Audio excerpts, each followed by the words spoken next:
Hello, everybody. We are here for another week of Main Stage Wrestling right here on WERW Real College Radio. I am Jacy Cola, and I am joined by Sam Gelfand, as always, proponent of the Ely Hour. Oh, of course, and that's where we are at this very moment in the Ely Hour. And guys, this week for Main Stage Wrestling, we're on a bit tighter of a schedule than usual. You know, with the first semester of this show and the couple shows that we've been back this semester for, we've been a bit loose with our time restraints and everything because we're so used to not having a show come on right after us.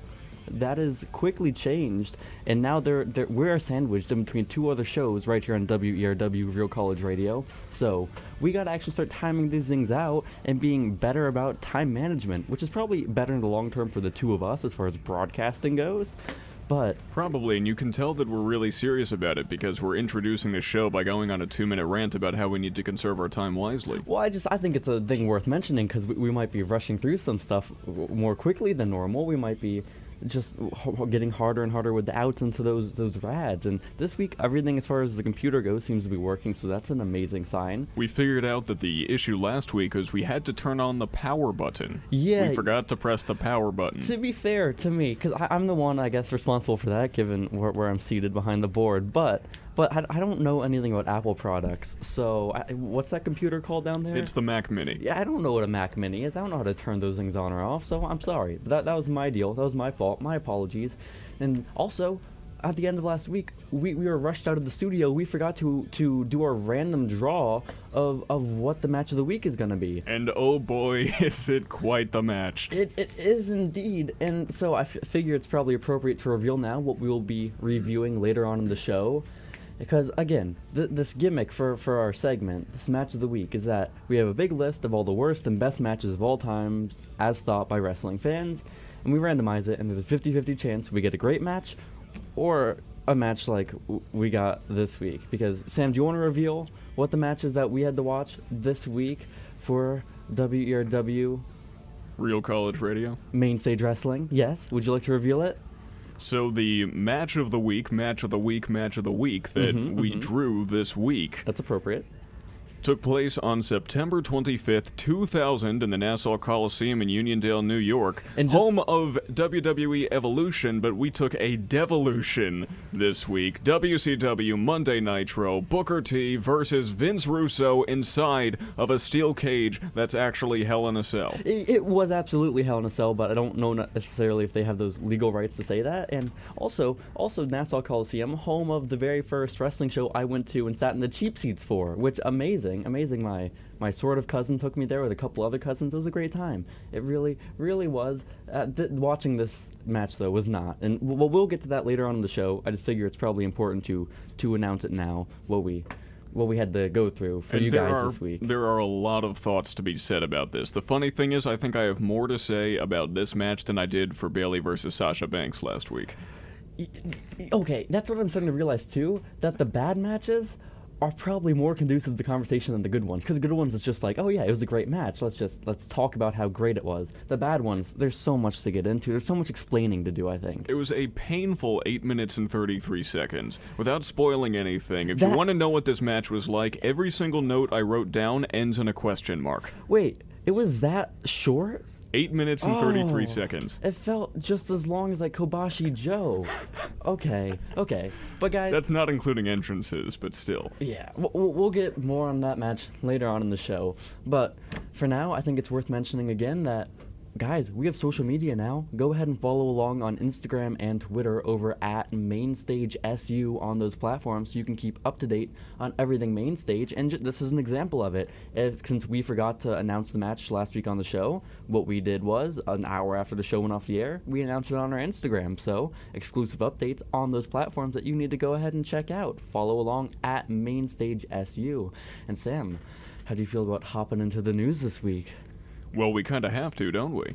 We don't have to. Well, we don't have to, but it's what it says on our call list. Like, we very well could just talk all about Vince Russo versus Booker T for the entirety. We could fill a whole hour with that. Yeah. So, but it's our choice right now. This is our choice. We are gonna hop into the news stories this week, and again, they're not in any particular order, just in how we think it's best to move through this show. And so, the first story I have on this list is that at Elimination Chamber last Sunday, there was the crowning of the very first female tag team champions in WWE, the Boston Hug connection of Bayley and Sasha Banks. And I feel like with all the news that's gone on this week of wrestling, for as big of a deal that is and as historic of an event, it sort of got buried among all else that happened, you know? It's true, especially with the current rise of Kofi Kingston that we're getting. Well, not rise, but reemergence, Well, I'd perhaps. say rise, probably, because there was like a peak back there in like 2009, 2010, and then it sort of tapered off, then it was pretty steady, then it skyrocketed with the New Day, and then it's just sort of gone down a little bit. So perhaps reemergence is the right word. Maybe so. Yeah. So and the other thing I think is just because we all knew that the inaugural women's tag team champions would be Bayley and Sasha Banks. I mean, with everything they'd been building up for months before even the idea of women's tag team championships were thrown around, it was kind of obvious that this was the direction they were going. It was kind of obvious, but you can't put it past WWE to, like, all of a sudden just put the titles on Nia and Tamina, you know? No, you can't. Honestly, I was hoping for the Iconics. Yeah, Iconics would have been awesome, but because you have a literal female tag team right there. You have the only tag. You will have the only tag team in the women's division that started and remained as a tag team. What about the Riot Squad? Well, I mean, you had Absolution and the Riot Squad, but I'm talking all the way back to NXT. They Okay. were brought in. They were brought into WWE as a female tag team. For sure. So, as the only actual female tag team you Well. have, why would they? It would make sense that they would be the best, tag team unit, and they would win the inaugural women's tag team championships. I guess so. That's fair. But if you go back into the annals of NXT, you'll see that Sasha Banks and Bayley were once tag team partners as well in the Average Janes, which, of course, legendary NXT tag team, as you know. Yes. Right up there with Neville and Oliver Gray. Oh my gosh, of course. And so, again, I thought it was a pretty amazing moment, especially since the two of them are such big fans, and that's an awesome thing for them to be the first ever female tag team champions. Amazing. But I don't know. I was almost sort of let down because, like you said, it was pretty predictable. I don't want Vince Russo style booking on all my shows. I don't want to be swerved at every moment just for the sake of surprising the fans. It's not what I want. But it felt a bit too on the nose, and that it's going to be weird if they don't lose the titles at Fastlane. If they're going to be going into WrestleMania, assuming that they even have a WrestleMania match, they might just get slotted into the Women's Battle Royal. But assuming that they have a match at Mania, that you're having the baby faces, the good guys on top. I don't know if that's a story you want to tell, especially with Bayley again after her match in Orlando a couple years ago when she was champion going into the event. Well, why can't you have baby faces on top? Why can't you have good guys win every once in a while? I understand that it's a better motivation and story to have, the bad guys being the end-all be-all, but at the same time, give people something good for once. Give them a reason to clap.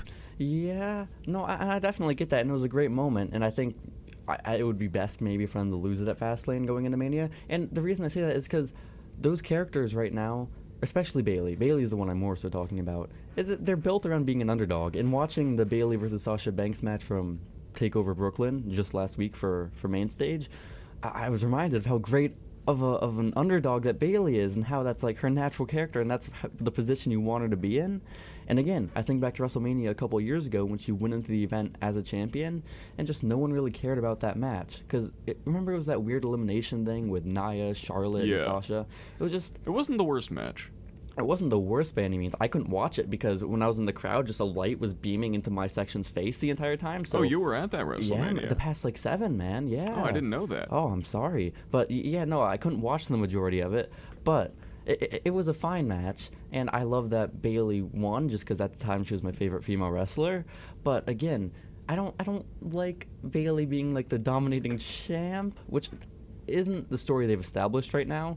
But I don't know. I don't know how I feel about them going into that big of an event. You just got to refine the character of Bayley a little bit, to be honest. Take a little less of underdog and a little bit more of voice of the people. You can live vicariously through me because I'm the fan who got to the point that I am now a champion and you all want to be it. So, let's experience it together. And that's the purest version of that character. It's been around so long that everything evolves, and unfortunately we've gotten so far away from it that it's unrecognizable at this point. And we all know that there's going to be a tag team breakup angle at some point anyway. Sasha's going to turn on Bayley. We can see it coming from 14 miles away. Now, here's a question. Does that happen before Mania?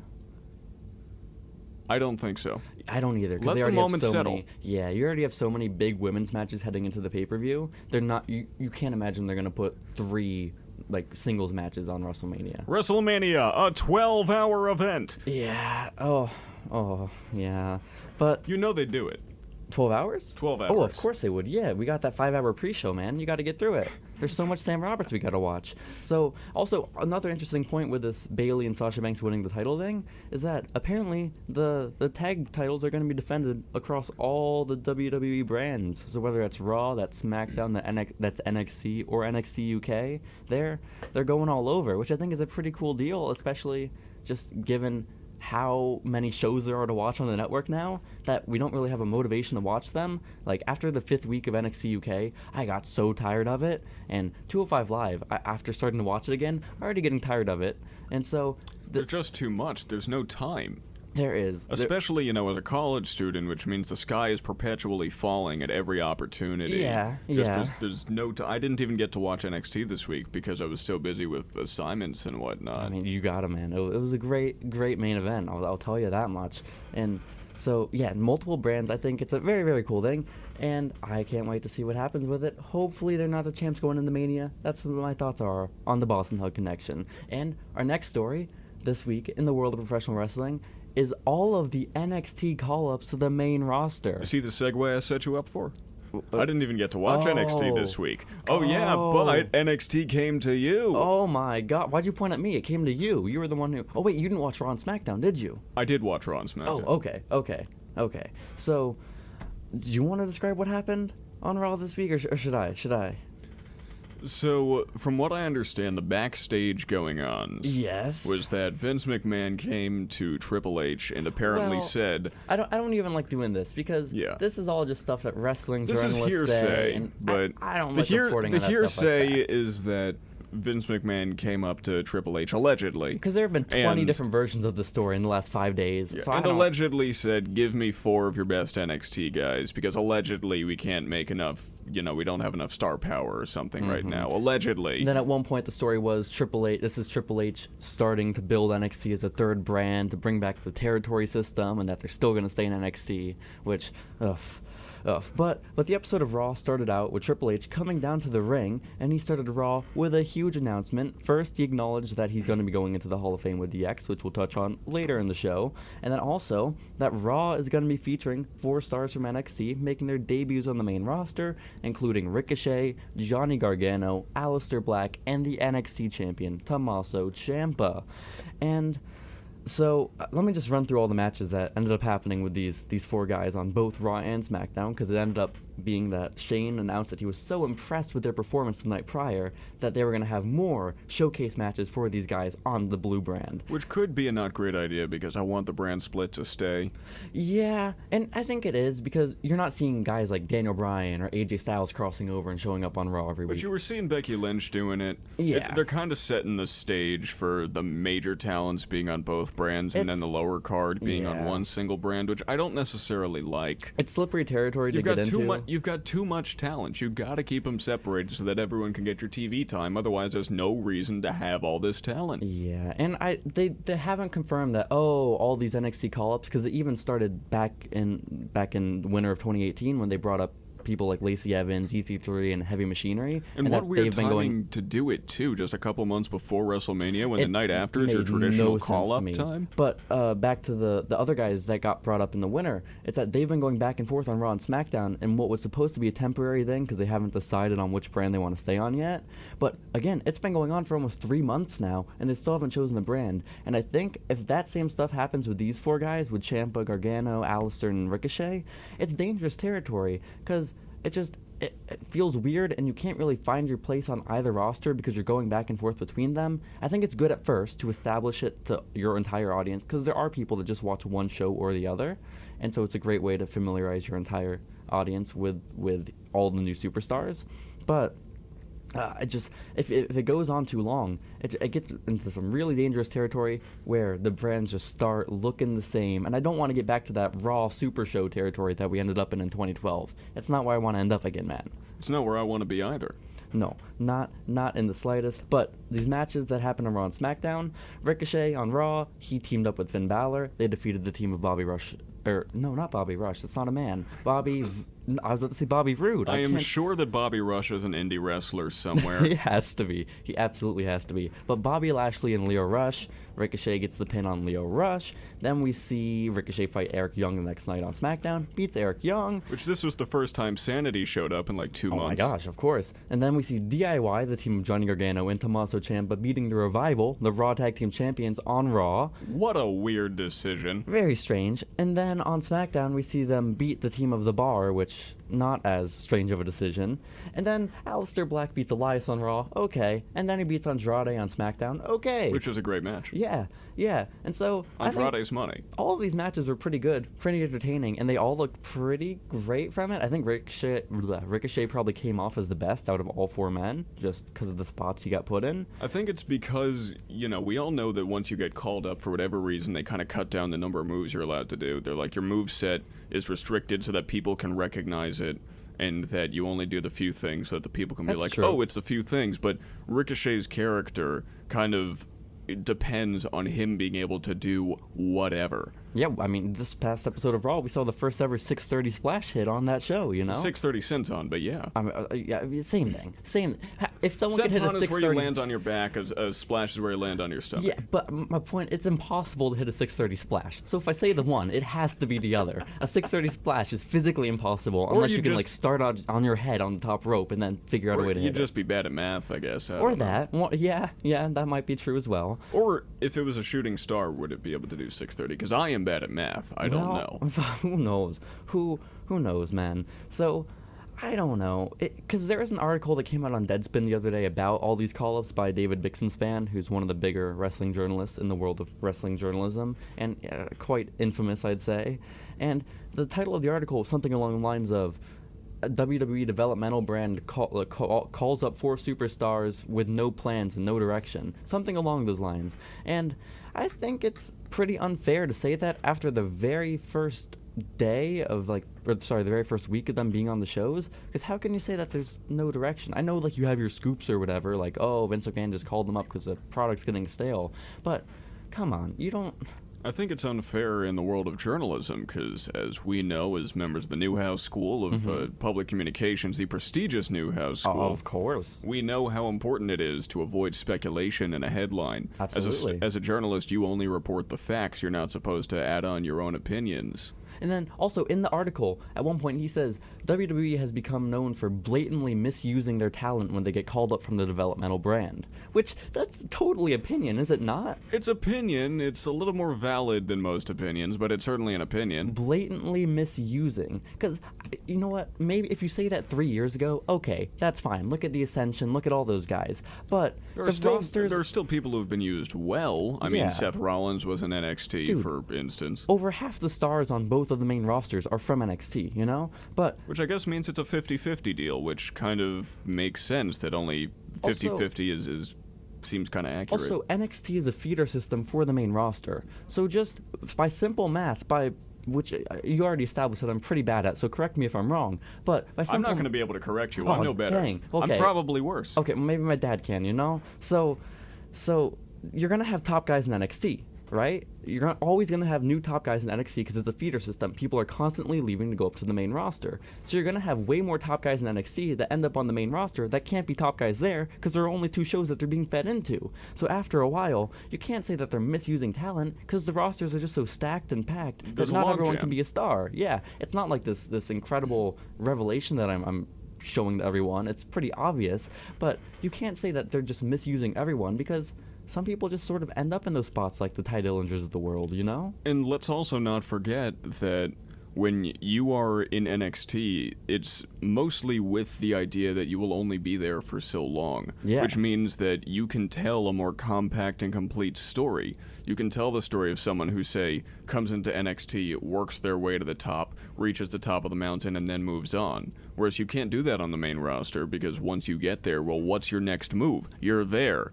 you're stuck there. Yeah, no, that's a very, very good point. That's the point of with Bayley we keep bringing up is you could tell the really good story of how she was looked over for so long and she scratched and clawed her way to the top of the NXT mountain, and then she goes to the main roster. Well, what next? Yep. And no mountain to climb. As much as I would never wish an injury upon any competitor ever in WWE or in any sport endeavor, sometimes it's the best thing for a person's career because it does give you that restart button where it's like you can sort of get that redo. You can enter a new phase of your career when you come back from that injury. Like Seth Rollins. Look what happened to Neville, for instance. Of course, he came back as the king of the cruiserweights. It's happened to so many people. And so I guess that is a way to get a restart on the main roster, but obviously you're not intentionally going to be going out and injuring yourself. I think there could be some legal repercussions there. So, I don't know. I just think the term misusing talent's unfair, and I think it's unfair, too, to assume that all 4 of those guys there are no plans for. I think it might be fair to say it about DIY, because they're supposed to be, tenuous sort of friends, but not really. They still hate each other because the one sort of killed the other person, you know? So, it's weird to see them just be friendly good guys on Raw and SmackDown now out of nowhere. So them, I'd say, okay, maybe there's not as much of a plan. And to see them positioned against heels as well. Yeah, it's a bit strange. It's probably where they would have ended up eventually, but I don't think the storytelling was completely done in NXT yet, Yeah, no, Tommaso Ciampa's still a heartless son of a you-know-what. Yes, no, I do know what. He is indeed. I would say that's the case, yeah. So, I don't know. Those are the NXT call-ups. Pretty exciting. And you're listening, by the way, to WERW, Real College Radio. Of course you are. Where else would you be listening to radio here, Where else can you listen to Main Stage Wrestling? That's nowhere. Well, actually, you can listen on YouTube. On YouTube once it's done. Yeah. Oh, that's another thing we should probably bring up. But only once it's done. Yes, only once it's done. The only place you can listen to Main Stage Wrestling live is right here on WERW, Real College Radio, at WERWradio.com. But, again, you can listen to the video on demand, or rather the audio on demand, over on YouTube a couple hours after the show every week on our YouTube page, which just got started up last week. So, also, in addition to Instagram and Twitter, over at MainStageSU, go ahead and follow along on YouTube as well. And so, again, with these NXT call-ups, I think another big takeaway from it is that opportunities are going to open up massively in NXT, and I think that was blatantly obvious this week when you saw Johnny Gargano, one of the guys who got called up to the main roster, dropping his NXT North American Championship to the Velveteen Dream. And I know you haven't watched the show yet, so my apologies, but the world of wrestling moves fast, man. It moves fast. The world's always turning, and I don't always have time to keep up with the turning, I guess. Yeah, no, it's a fair way to live your life. Once you get to BDJ 364 in your next semester, you will understand. Well, it's a couple semesters off for me. Don't put me in there yet, man. I still got time to watch my NXT, I still do. So one of the questions I have about this, that maybe him winning, Velveteen Dream winning the title answered, was whether or not these 4 guys will be going back to and from NXT for the next, for the foreseeable, rather. And I still think it might be the case, just because it's weird to raid your third brand of all their top talent going into their biggest show of the year in TakeOver before WrestleMania, I think it's also just opens up more booking situations for the team of DIY on the main roster, because you have the NXT champion and the NXT North American champion, well, former now, but when they were, for instance, you can't have both of those guys losing. I think that's why they made the decision against the Revival, is what's more important, your NXT Championship or your Raw Tag Team Championships. So this gives the opportunity that DIY can now lose on the main roster if they need to, probably by Gargano taking the pin.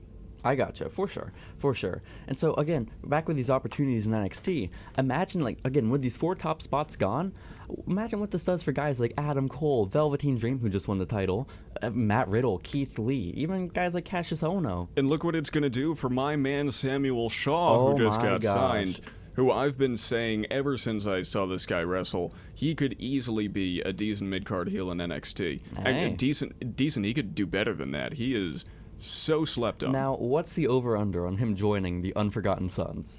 He is not going to join the Unforgotten Sons. Okay. I'm sorry for suggesting that. That does not suit him at all. All I'm going off of is the appearance, He'd be better suited off of Sanity, to be honest, but I wouldn't want to see him on Sanity. I want to see him as his own thing. I gotcha. I did check out his Twitter when he first got announced as being part of the new signees to the Performance Center, and I gotta say, I sort of love the dude because of the art he creates, I've never seen one of his matches, but his art is incredible. He actually graduated from the prestigious Savannah College of Art and Design. Oh my gosh, so many prestigious colleges getting shout-outs right here on Main Stage Wrestling, man. Well, 2 of them. Well, that's it's a good number for a wrestling show, you know? So, also, back to the Velveteen Dream sort of deal, winning the North American title.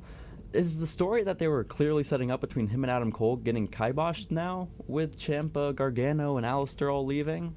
Would Velveteen Dream and Adam Cole? Yeah. No, not at all, because don't forget Adam Cole was still the first NXT North American champion, and he's clearly stated he wants it back. But who's the guy that's going to challenge Ciampa then to take the title off of him? Because I would just assume that it'd be Adam Cole, because he's the next top guy after those 4 guys got called up. And so you can't just put Matt Riddle in that spot automatically, because it'd be almost out of nowhere for him to win the NXT championship. I would not mind seeing this being the finale to the Gargano Ciampa story. Where so now just that Gargano wins the title? Gargano wins the title, Ciampa gets moved up to the main roster, and Gargano sticks around in NXT for a little longer. Huh. That'd be a strange move. As much as that would be a cool story to tell out, and may have been the original plan, given what's happened this past week with the call-ups, I don't think that's in the cards, you know? I don't think so at all. So I just in my mind, I thought the logical thing was Adam Cole ends up in that spot with Ciampa, because Velveteen obviously has the North American title to worry about, and then maybe Velveteen fights Matt Riddle, something along those lines. I don't know. Let's put Oney Lorcan in the main event. I'm cool with that. I'm not opposed to that at all, man. I'm He's so incredible. cool with that. I worry though that he's gonna be like this generation of NXT's Ty Dillinger, you know?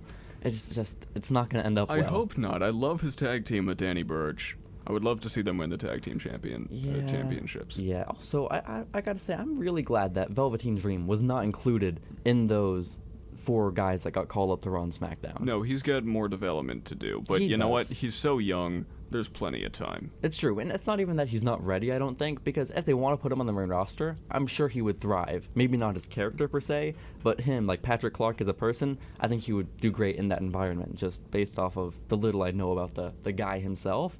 And I think it's a great thing for him because of all the opportunities that are opening up in that 3rd brand. So I'm very excited to see what happens for Velveteen. I'm very, very happy. And also, before I walked over to the studio for this episode of Main Stage, I was watching a shoot interview with Velveteen from back in 2015 after he got kicked off Tough Enough. And he is absolutely one of my favorite wrestlers just ever, man. You forgot, by the way, that you can't say the word shoot without following up with brother. Oh, sorry. It's a shoot interview. Well, can I say interview in between the brother and the shoot? Yeah, it's a shoot interview, brother. Brother, yeah. And he was being interviewed by this guy, this very large man who's a promoter over in DC. No, was it DC? Who knows where it was? He got interviewed by this promoter. He did come up on the DC circuit, so it's possible. That would make sense. But I had no clue about... I knew he and Leo Rush had come up together. I had no idea how cool and serendipitous their whole story was, and how they got brought up together in that world, and how they both ended up where they've ended up. It's very, very cool what happened to the 2 of them. And of course, if you don't know, the viral picture of a amateur wrestling meet where they had no American flag, so they had to pledge the allegiance to the dude's American flag pants. The dude in the American flag pants is Velveteen Dream. That's fantastic. In case you didn't know that. Now you know. I have no clue. Yeah, man. Yeah. So, I don't know. I don't know why I mentioned that, but before, in the 30 minutes before I headed over here, just listening to a shoot interview, and Patrick Clark is incredible. Yes, sorry, I keep forgetting. My bad. But guys, it's a habit. You'll develop it. No, I will, eventually. I've only been watching wrestling for, 10 years at this point? It'll happen soon enough. But guys, that was the first sort of half of the news stories this week on Main Stage Wrestling on WERW Real College Radio, and we're going to play a song real quick for the radio station, and we'll be back in a couple minutes to go over some more news in the world of professional wrestling. Brother. Here we go, guys. Oh, that's not the right thing. Here we go. Hello, guys. We are back here with Main Stage Wrestling on WERW Real College Radio. The second half of the Ely Hour keeps chugging along. We are indeed. It does indeed, rather. And you can follow along with us over at Main Stage SU on Instagram and Twitter. And I think it's about time we hop into the next couple of news stories right here in This Week of Professional Wrestling. And so I think it's worth mentioning all of the official releases this week on behalf of WWE. Is that proper wording, on behalf? Releases by WWE. Releases by, that's more proper. We got what, 4 releases this week in the world of professional wrestling in WWE. You can't count on me to double check your math, but you can count on me to proofread any paper you have. Amazing. So I guess the names that we should go over, one that we didn't even know about until this week was Ty Dillinger, who I guess requested his release. Then we had Hideo Itami, who we know also requested his release. Yeah, and that was a couple weeks ago. Then we have Arn Anderson out of nowhere, a producer, of course, for WWE, one of the road agents who puts together all those matches. Guys like T.J. Wilson, guys like Ricky the Dragon Steamboat. I don't know why I couldn't remember his name. And now we got Abyss in there. We got Hurricane Helms in there. And so Daivari? That's true. Sean Daivari. Yes. And so we got one of those producers gone, Arn Anderson, and then we also saw T.J. Perkins get released. Who apparently did not ask for his release. No, just in an interview I read with him a couple days ago, he was asked if he was going to AEW on Twitter, and he was like, not if I have any say about it. I want to be here for the rest of my life. And it's so unfortunate that a couple days later, he's just released. It's like, oh, poor dude. So I think probably the biggest one out of this batch is Ty Dillinger. And I only say that because of the relationship that's pretty public between him and Cody Rhodes. Because I'm not sure if you're aware, but they came up together in the WWE developmental system, and I think they've been pretty good friends throughout, because at one of the Access events I went to during one WrestleMania weekend, I think it was Cody, back when he was doing Stardust, did a Q&A, and for whatever reason, Ty Dillinger was there too, and the two of them were like great friends, and they were like going back and forth, and so I think it might have come at the encouragement of Cody. Of course, it's total speculation on my end, but when I remember listening back to an interview with Cody a while ago, I think on the Chris Jericho podcast, and he was talking about how he always tries to get Zack Ryder to just request his release from WWE because he thinks he could be like so much better if he just left. And you know he would be super over wherever he goes. God. Zack Ryder's super over like as is, man. Teaming up with Kurt Hawkins and losing every week. It's just... All you need is a good catchphrase and something that people can do. All you have, so wherever he goes, people always go woo woo woo. Yes, and that was not a fist pump. Whatever you did, like choo choo like a train. Well, man. Isn't that what he does before the broski boot? No, he does a fist pump. Oh, it's not the backwards motion; it's the forwards motion. Yeah, a fist pump. Okay, it's back during the days of Jersey Shore. How do you not? Wow. I thought it came on the backwards motion. This is so disrespectful, man. Zack Ryder. I was counting on 1 and 3, not 2 and 4. One of my favorite wrestlers, and here you are just accusing him of being like a conductor of a train. It's not cool. I got into wrestling in like 2016. I missed the whole Zack Ryder thing. Oh, that's so unfortunate, because to you he must be so lame. Oh, that would be so sad. Which is, yeah, it's really too bad because I've heard so many good things about him, but like my first ever wrestling event that I ever watched live at any point was WrestleMania 32, and I tuned in right before the main event. I missed him winning the Intercontinental Championship, so he has just completely flown over my radar, and I admit that I wish he was on my radar, and it's unfortunate. Yeah, even leading up till that event, all he did to get, because his momentum was dead a year and a half before WrestleMania even happened. He just happened to be in a match with Sin Cara, and the two of them just got placed in the match the week before WrestleMania happened. And out of nowhere he wins, then he loses it the next night to The Miz, granted, so I'm not that upset. But Zack Ryder's incredible. Cody tries to get him to request his release. At least he's said that before himself. I don't think I'm speaking out of line here. And so I can only assume that there's probably a similar dynamic going on between him and Ty Dillinger. And what was interesting to me most about the Ty Dillinger story was that he posted on social media a few days ago a long, drawn-out sort of note on his phone explaining his decision to request his release from WWE. And at the time, that's all he said, was that he, before any rumors started up, he wanted to address that he had requested his release, which seems like a really irresponsible thing to do if you're an employee and you don't get permission to do that, because up until that point, he had not been granted his release, as far as we were aware. No, but it's a good way to force it. If you say I've requested my release, then it's bad publicity on WWE's part to not grant him his release. It's a good way to force it, I guess, but it's also a great way to burn a bridge. That's true, but I mean, Dillinger has been in the WWE system for about 10 years at this point. Yeah. I mean, he's done pretty much everything he can do there. Well. In an extent.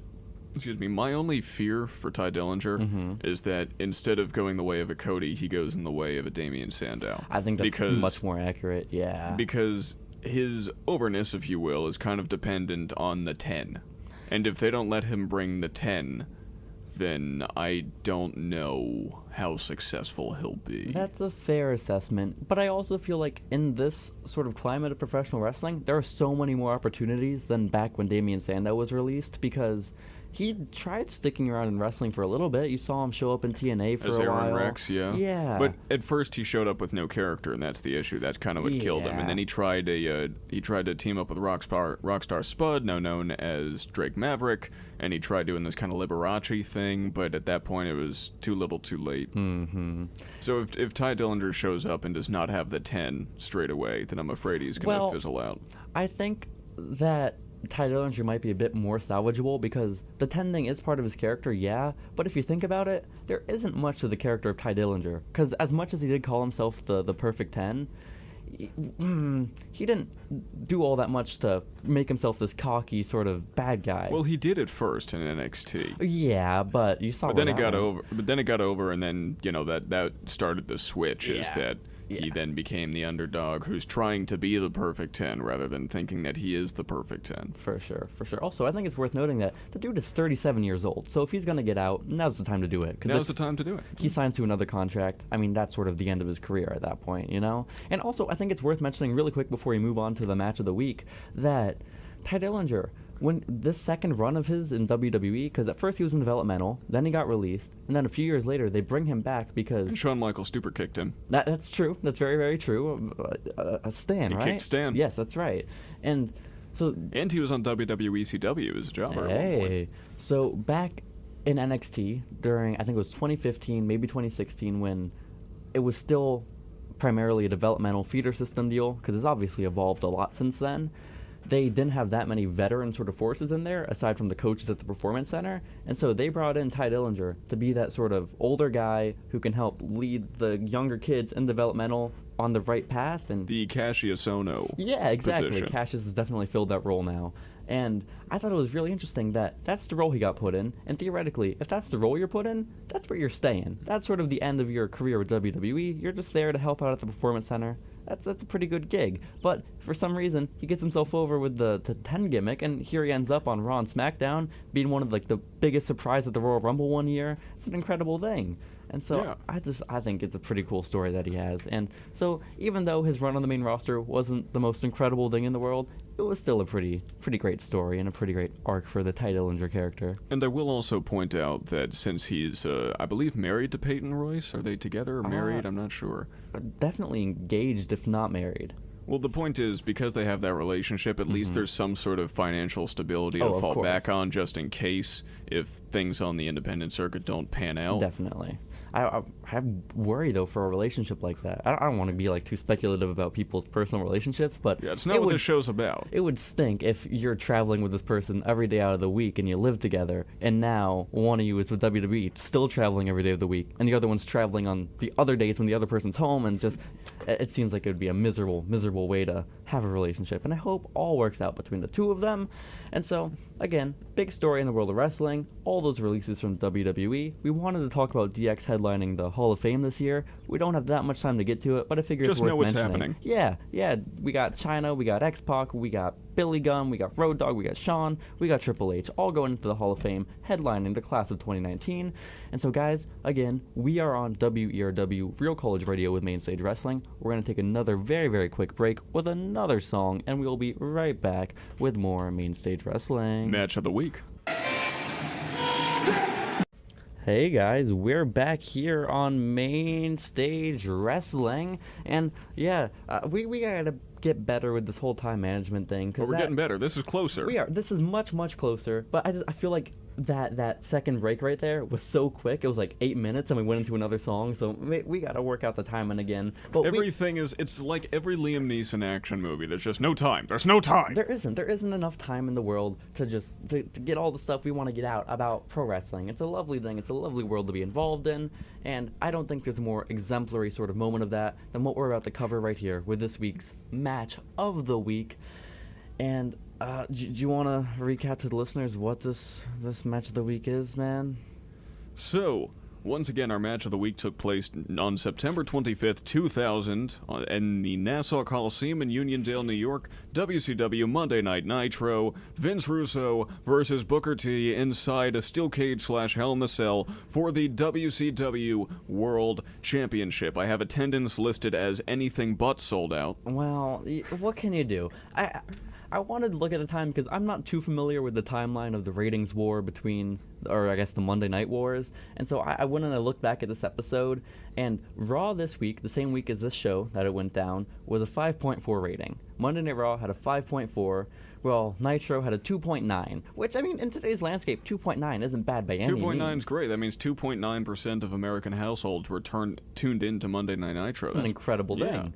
Yeah, but the thing is, it had been almost 2 years since the last time Nitro beat Raw in the ratings, so this was well into the decline and the just total collapse of WCW. Keep in mind that earlier this year in May, David Arquette had already won the WCW Championship and had already lost it. Did he? Yeah, that was Slamboree 2000. Oh my gosh, okay. Well, I have a couple of various notes on the WCW Championship. Uh-huh. Although most of them I can't say until, we get towards the end of the match, but I will say that before this match, there were already 21 title changes in the year 2000. Not to mention, 7 vacancies, which is absurd. Well, I counted those as you title did? changes. Okay. But yeah, in 10 months of 2000, 21 title changes. It's ridiculous. Incredible. And this, of course, Booker T is a champion going into this match. For only 8 days, by the way. He had only won it the previous week. This is his second reign as champion, and he had won the title the first time after the whole disaster that was Bash at the Beach earlier that year in May or April.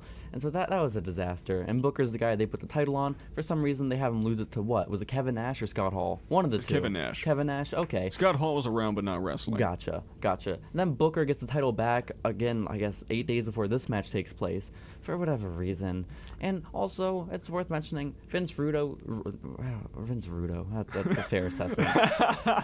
That's a Freudian slip, man. So Vince Russo, he started wrestling regularly on WCW a couple months before this match took place, I guess. In fact, going into this match, he was 9-0. Yes, that was made clear if you watched anything during that same episode of Nitro. They didn't mind telling you 50 times. Thanks to Jeremy Borash, by the way. Yeah, man. And so he was wrestling regularly for a couple months at this point, built up a 9-0 streak during his feud with Ric Flair, who, by the way, he fired. I think his son was also fired in that process. And shaved his head. Yeah. Both of their heads. I think he also shaved someone's legs, too, did he not? They mentioned, who was it, one of the commentators. Okay, that's where I'm Scott getting it Hudson, from. I think. That's good. And so... I don't know if that was real or just a joke, but who knows? With WCW in 2000, really, it's more real than anything they probably did. Yeah. It's more plausible. Okay, so we both have our head in our hands at this do. point talking about WCW in 2000. Yeah. So, dude, on the WWE Network, to find this match, I had to go through all the Nitros, I had to find the September 25th episode, and I had to hit the right button on the remote to get to this match specifically. And when you do that, when you scroll along the show to find the match, you get to see all the other segments on the very same show. And I gotta be honest, I did stop and watch one of the other matches, because I was just so drawn in by it. Can you take a wild guess at what this match was that I stopped and tuned in for? Could it possibly be because this was the second steel cage match of the night? Oh, I didn't even know that. No. Okay. Goldberg beat Scott Steiner 2 matches before, also great. In a steel cage. Oh, that's because, great. Of course, you can't build up to the main event being a steel cage match without having another steel cage match. Wait, it was the match right beforehand? 2 matches beforehand. Okay, because they lowered the cage. If they raised it and lowered it match after match, that would have been incredible. They lowered it for the match, God. raised it 2 matches later, lowered it again. That's ridiculous. Okay, but no, the match that I stopped for was the Insane Clown Posse versus that 70s guy, Mike Awesome. I have that in my notes as well, because, as I said, every single note I have for this match has a question mark at the end of it. And one of those is, Mike Awesome is that 70s guy. I didn't know this was a thing. Mike Awesome, in the past year or so, has become one of my favorite wrestlers to go back and watch matches of, just because the dude is so incredible. I had no clue he had the gimmick of that 70s guy. This was his second gimmick in WCW. You know what his first one was? What was his He was first one? Mike Awesome, the Fat Chick Thriller. That makes more sense. I'm much more down with Mike Awesome, the Fat Chick Thriller. And I'm assuming, no, then he has another character too later on where he's just a serious guy that doesn't, okay, never mind. But, okay, the gimmick of that 70s guy, Mike Awesome, is that he has a 70s style bus just painted like a rainbow. Painted like P.A. Mondrian. Yeah. Who, by the way, is my favorite artist. Hey. But I'm sure yours is the artist known as Shinsuke Nakamura, but... No, wait, what's giving you that impression? Can you see my shirt underneath my sweatshirt? I cannot, but it was either that or the artist known as Prince Iakia, so, you know. Well, no, you have me wearing a shirt right now that has Shinsuke on it, and I believe it does say the artist known as Shinsuke Nakamura, so oddly accurate. But, yeah, the 70s guy Mike Awesome comes out with a bus, and he fights the Insane Clown Posse, of course, the duo of Shaggy 2 Dope and Violent J, and the match... hate that I can confirm that that's correct. Yeah, the match ends with the two of, I think it was, all three of them ended up on top of Mike Awesome's bus. He knocks Shaggy 2 Dope down, and then he gets up Violent J for a Razor's Edge, and he launches him across the bus, and he slides so far that he falls off. And he couldn't catch him in time. I didn't even realize that was the same episode of Nitro, because I've heard of that happening. Okay. I didn't realize that was the same show. It was a strange thing, and I gotta be honest, it made me love Mike Awesome all the more, knowing that this is where he ended up, man. So I figured that was worth mentioning, because don't worry, guys, that wasn't that 70 guy's Mike Awesome's last appearance of the night. Don't worry at all about that. It wasn't anyone's last appearance of the night. No, it was not. Because, of course, unfortunately, it was not. As we go into the steel cage match between Vince Russo and Booker T, which, by the way, quick side note, Vince Russo is wearing a football helmet and jersey and pads. He's wearing a New York Giants jersey, which is a total heel move because Long Island is New York Jets territory. Yep. But as we go into this, for some reason, half of the WCW locker room comes out and surrounds the steel cage as lumberjacks for no given reason. A steel cage. A steel cage. There's no getting in or out. They come out as lumberjacks around a steel cage. They come out apparently to prevent Vince Russo from escaping through the door. Yes. And then when he tries to escape through the ceiling, then they climb the cage to prevent him. And then Sting repels from the ceiling. You're getting way too far ahead of yourself, man. This is all stuff we have to go through very slowly. Well, you're spoiling all the major spots of the show. We have 7 minutes. I know. But I think it's important to emphasize the fact that we have normal steel cage rule matches in a Hell in a Cell. So instead of just having a regular match where no man gets in or out, the Hell in a Cell that WCW is using, the whole point of the match is to escape, which beyond me. So the structure where you're not supposed to escape from. Can you escape from it? So also in the video package to start the entire episode of Nitro, they're treating Vince Russo as this credible guy. He's the babyface going into it. They build him up as this credible challenge to Booker T's championship, but then throughout the entire show, you have the entire commentary team just trashing Vince Russo, like not necessarily trashing him, I guess, but not treating him seriously, like clearly poking fun at it and being like, oh, isn't wrestling dumb sort of deal, like not taking it seriously, which was totally disanalogous from the video package, and which shouldn't have been taken seriously either. It is the fact that Vince Russo, I believe, is a heel at the time. He is a heel authority figure. Absolutely is. With the babyface promo package and the babyface entrance, and even a couple of the commentators, I guess because they're heel commentators, are putting him over as a babyface. Of course, to start out the main event, what we do is we already get a packed 3-team commentary booth, another member, so we have 4 guys in the commentary just to make it all the more manageable and digestible for the audience, you know? And so, yeah, like you said, we have the audience that doesn't cheer at any point during this match except to chant "Fire Russo." Do you think they should have cheered? No. Okay, thank you. No. So, I said there are only 3 things I liked about this match, one of them being that the crowd did not give it any respect because it didn't deserve any. Thank you. The other being that I did enjoy that Booker T is a great wrestler, and that I did enjoy Vince Russo coming out in the football pads, because I think it's kind of a funny visual that he admits he's not a real professional wrestler.